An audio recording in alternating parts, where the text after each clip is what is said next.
Good morning, Minnesota DFLers, and welcome to the DFL Daily. Richard Carlbom here, chair of the Minnesota Democratic Farmer Labor Party. Before we get into today's topic, we just want to quickly look at what's going on across the state. It's going to be a busy couple of weeks, as it is every summer. Tomorrow, June 18th, is a busy one at 4 p.m. in Ham Lake. There's a fundraiser in support of Chris Ford for state senate, a strong candidate up in Blaine that I know we can flip that seat. He's up against a first-term incumbent who, frankly, isn't working very hard. So let's go support Chris Ford. Then at 4:30 in Apple Valley, there's a rally for our rights. Also in the South Metro, I know that Representative Bierman is relaunching his campaign. Tomorrow evening, there's also the Carver County CD6 Working Families Picnic. There's a lot happening tomorrow. I hope to see you out and about at one of these events. On Friday is Juneteenth. We're really excited that the DFL is going to be covering a lot of ground this weekend for Juneteenth. Been talking to the team. We have a couple of different ones on both Friday and then also Saturday and Sunday. So if you can get to a Juneteenth celebration, please do so. The Rondo Juneteenth celebration with the DFL Coalition's team is at noon in the Rondo neighborhood on Friday, the 19th. And then later in the day, CD2 Juneteenth celebration starts at 4 p.m. in Prior Lake. If you can't make it to an event on Friday, we're also hosting a Juneteenth celebration in Brooklyn Park on Saturday, and I know that there's that's starting at noon on Saturday, and then I know there's one on Sunday at the Capitol as well. All of these events can be found at dfl.org/events. If you think this weekend's going to be busy, next weekend's going to be insane. It's Twin Cities Pride weekend. It is the Somali Community Festival on Lake Street, and it's the Hmong Festival. So it is going to be a jam-packed weekend next weekend as well. All right, let's get to today's topic. We do this show every day because we want to keep you informed, keep you energized, and keep us all moving in the same direction. But for today, we wanted to flip the format because some of the best conversations we have aren't the ones that we plan. They're the ones that you drive. So ahead of today's call, we put out a simple ask. Send us your question. Ask us anything.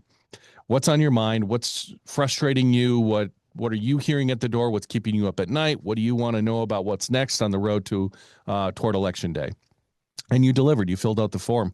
We got a great batch of questions from canvassers, from organizers, from folks who are new to this work and folks who have been doing it for decades. Real questions from real DFLers across the state. To help me work through them, I've got our digital director, Connor Wicklund, joining me today. Again, Connor is going to be putting me on the spot, reading your questions, and making sure I actually answer them truthfully, because if I get anything wrong, he'll help me clean up any information that I don't have readily available in my brain. So Connor, welcome to the DFL Daily, your second time this week. I teased you earlier this week that you figured out a way of getting yourself on the call, and now you've figured out a second way. It's so great to be with you. Thank you for all your work behind the scenes. All right, what's going on? What are the Happy to be questions? here. If I didn't know any better, I would think you're trying to get me to replace you as the host, but happy to be here for a second time. Are you ready? First question? Yeah, let's go. Okay, let's get into it. So this one gets asked a lot, so I wanted to lead with it. When are we going to make the GOP be on the defense? It's such a great question. I hear this a lot. A lot of people feel the urgency and the need to make sure we're holding the Republicans accountable and putting them on defense themselves. Here's the answer. We already are, and we're about to do it a whole lot more consistently. Earlier this week, Connor was on the DFL Daily because we wanted to talk about a new project that we just launched called Project True North. It launched yesterday morning, and it is holding Republicans accountable each and every day, frequently. It is a quick turnaround. It is built specifically for this, keeping Republicans on defense. One of our core goals is to define Republican candidates before they get to define themselves. In politics, that is gold. That is more valuable than, $1 million of TV at the end. If we can define Republican candidates on our terms before they can define themselves, then we are going to win. And we want to make sure DFL candidates are setting the narrative rather than reacting to one. But it's not just about social media. When our candidates are showing up at the doors, at parades, at rallies, that's us being on offense, and it's putting Republicans on notice. When we're turning out volunteers, filling rooms, knocking 100,000 doors by the end of this month, That's us being on offense. The GOP wants us to play defense by spending all day getting mad at their Facebook posts instead of platforming our candidates, going to DFL events, or having real conversations with real voters. We're not going to give them that satisfaction. We're not going to fall into their trap. We're not going to take their bait. We're going to make sure that we stand up on our own as DFLers, promoting our candidates and at the same time putting them on defense by sharing the truth about who they stand with, which is Donald Trump and not Minnesotans. All right, next one. Yeah, love it. I'm really excited with how Project True North is turning out, and I see people in the chat mentioning that they've been door knocking for Doug Chapin, other candidates. So we are already putting them on the defense. This next one, really practical. Someone wrote in, I am concerned about DFL pages on Facebook that aren't openly shareable outside the group. Feels like we're preaching to the choir and not reaching our target audience. This is a great question. This is such a valid concern, and I'm glad someone raised it. Closed or private Facebook groups have a real purpose. They're great for organizing, for internal communications, and for keeping volunteers coordinated, but they should never be the primary place where persuasion content lives. In fact, unless you're posting it there so that people can pull it from there and share it on their own channels, that's not really where it needs to live. If a post can't be shared beyond that group, it's not doing the work of reaching new voters. My ask to anyone running a DFL page or Facebook group, be intentional about where you're posting. Public-facing content belongs on public-facing pages. And if you're not sure how to set that up, reach out to us. We want to help. I've had lots of conversations with local DFL leaders in local units who are like, I just need a little bit of help. We have Connor on our team. We have Sam Shively on our team, Brock Lawhead on our team. We have Asha Carroll. We have so many people on our comms team who are ready to lean in and help out. The whole point of DFL Amplify, if you've not signed up for that yet, is to have this network built in. A network that many of you are already a part of is to provide content that is shareable and persuadable. That content that we send out through DFL Amplify is designed to travel beyond our existing base of DFLers and land in front of people who haven't made up their minds yet. And that's the key. When we have real people in their communities sharing our content through DFL Amplify, that's what makes it so powerful. Right now, trust in politics is as far as you can reach. And people who communicate with their own personal networks, meaning their friends, their coworkers, through their social media channels, people who know you, you are a trusted messenger. So you sharing our content is absolutely critical. And honestly, a Dodge County independent, undecided voter is more likely to believe the Dodge County social media platforms than they are to just believe what the DFL puts out. So that's why if we send it out and, CD6 shares it, great. If Carver County shares it, fantastic. If, SD24 or Olmsted 2425 shares it, that's fantastic. That's the kind of reach that we need so that local people are sharing it. That's the gap you're filling, and you can't we can't do that with a closed group. So that's the important question that was just asked. We need to do this publicly. Yeah, completely agree. Next one, I have one for you on canvassing. Someone is asking, as a canvasser, what's the best way to respond to voters at the door who complain that Democrats blew away billions of dollars from the previous surplus? Oh, we've heard this a lot. In 2024, we heard this a lot at the doors, right? Republicans' number one mantra was that Democrats took an $18 billion surplus and turned it into a deficit. First and foremost, when you get asked that question, my blood boils. I get red in the face and I get angry because I know it's not true in my bones, in my gut, in my heart. I know that's not true. The important thing is not to get defensive. That's the trap they want you to fall into. They want you to start arguing right away. I think it's always important to acknowledge what that person's feeling. If you're canvassing at a door and somebody says, but I heard you took a giant deficit or giant surplus and made it into a deficit, acknowledge what they're feeling. They're feeling concerned and they're feeling like their own pocketbook is being squeezed and somehow the government wasted money. So first of all, acknowledge the feeling that they're feeling frustrated and then redirect them to what that money actually did. What I like to remind people is that Minnesota's surplus didn't disappear. It was invested in Minnesotans. First and foremost, massive tax cuts for the middle class. That money went to literally putting money back in the pockets of probably the people you're talking to. So first of all, massive tax cuts. Second, free universal school meals for kids. On average, a family in St. Cloud is saving $1,200 a year per kid because we passed universal free school meals.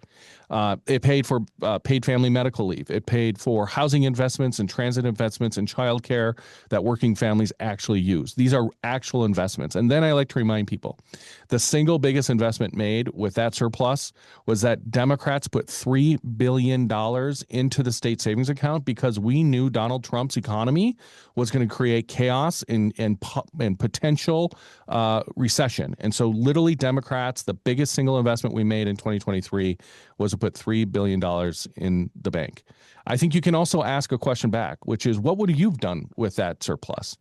They'll give you their personal story, which is incredible. And that story probably won't match the typical Republican answer, which is Republicans, you probably remember, just wanted to give all of it back in tax cuts designed to overwhelmingly benefit corporations and the wealthiest people in our state.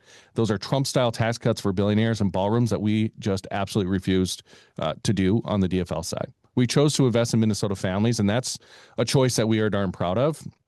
You don't have to always win the argument at the door, remember. You want to have that respectful and conversation. Instead, you can listen and acknowledge, plant a seed of doubt about what Republicans are actually trying to convince people of, and then leave them with a different way of thinking about it.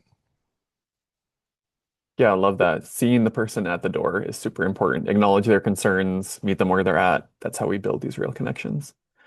This next question is very close to my heart as I am a DFLer in my 20s. What is the DFL doing to support and encourage new young members who are passionate about issues but not necessarily committed to any specific candidate? Right. This is one of the biggest organizing challenges of this moment. And honestly, this is probably one of the things that keeps me up at night. All of this new energy, like how are we going to maximize this opportunity? A lot of young people showing up for caucuses, reproductive rights, or causes. They're showing up for causes like reproductive rights, climate change, housing, and they're still fired up, but they haven't necessarily found a candidate or a race to attach to. What we're trying to do is meet them where they are. Issue first organizing is the kind of organizing that we need to be thinking about in 2026. If someone cares about housing, we need to connect them to candidates who are leading on housing. If they care about climate, we need to show them that the contrast on climate between Democrats and Republicans. We have to speak to people who are values aligned, but maybe haven't found their political home yet. They haven't rooted themselves as like a lifelong Democrat, clearly. And for folks on this call, if you know young people who are engaged but not yet committed, bring them to an event. If they aren't connected to a candidate yet, let them see what this community looks like in person. That's often what can seal their commitment over a longer period. It's so important for us to figure out a way of making that connection real for people. Richard, last question for today. This one I saved best for last. It's from a seriously dedicated volunteer named Steve. So Steve, I hope you're on the call today. Steve wrote in, since April 14th, I have knocked on 321 doors with an average contact ratio of just over 20%. Few of the Wow. people I have canvassed named a specific issue that's top of mind. So how should I link voters without a top of mind issue to any campaign lead I have? All right. Well, first off, 321 doors since April 14th is incredible. Thank you, Steve. Also, a 20% contact ratio is fantastic. I honestly, like statewide, we're about 14%, maybe 15%. So 20%, Steve, well done. Thank you for being out there on the doors. Now to the question. When someone doesn't have a top of mind issue, that's actually really useful information. I know that in this day and age in canvassing, we've been having you put the issue that people bring up the most into the van, which is super helpful. And we're getting a lot of really important data that's helping shape how we engage people. This is the part of listening, right? And the number one priority for the DFL is listening to the voter. If we listen and we learn from them, then we can ask them to lead. And so I get sometimes they don't have an issue that's top of mind, but that information itself is critical. It often means they haven't been engaged enough yet to be paying close attention, maybe enough, which means our job is less about issue alignment and more about candidate introduction. In this case, lean into character and contrast. Who is the DFL candidate in that area that you can talk about with passion? What kind of person are they? What kind of values do they bring? And what are they really fighting for generally? And then who's the Republican and what are they representing? The contrast here is going to be important. You don't need to just pile onto the Republican, be proud of the candidate you're there promoting. And you don't need a specific issue hook if you can't if you can relate to the person at the door with a person-to-person compelling connection. The lit should be a leave behind that reinforces what you just said, not a substitute for the conversation, as you know. And if you've knocked on 321 doors since April, Steve, you know that. So well done. That's a win. Well done, Steve. Richard, that's all the questions I have for you today. I've seen lots of people drop in questions in the chat. I'm going to save those. Brock has dropped in the question form for next week. If we see enough responses, we may do another episode next week. So please leave your response to that form. And thank you, Richard. I thought this was very informative. I love this. And if in the future, Connor, we know which questions we're gonna ask on behalf of people, we should invite them to come on and ask them directly too. Happy to have you facilitate that. If that doesn't Absolutely. make it too complicated, it might actually make it mean we cover less ground, which we wouldn't want to do. Anyway, thank you all for being here. We're at 11 o'clock. This is what makes the DFL Daily so special for me. Now for today's action. Take something you learned on this call and share it. Maybe share that with another volunteer that you're door knocking this weekend. We need so many door knockers between now and June 30th. They hit 100,000 doors. Please, please, please sign up for a door knock shift. Please promote Project True North with the insight that's sharing. What we need now is depth, more people, more conversations, more community. These questions are just a start of how we build that community. We've got 139 days until the midterm election on November 3rd, 2026. We're doing it together, folks. Let's go win this thing. Thanks, everybody.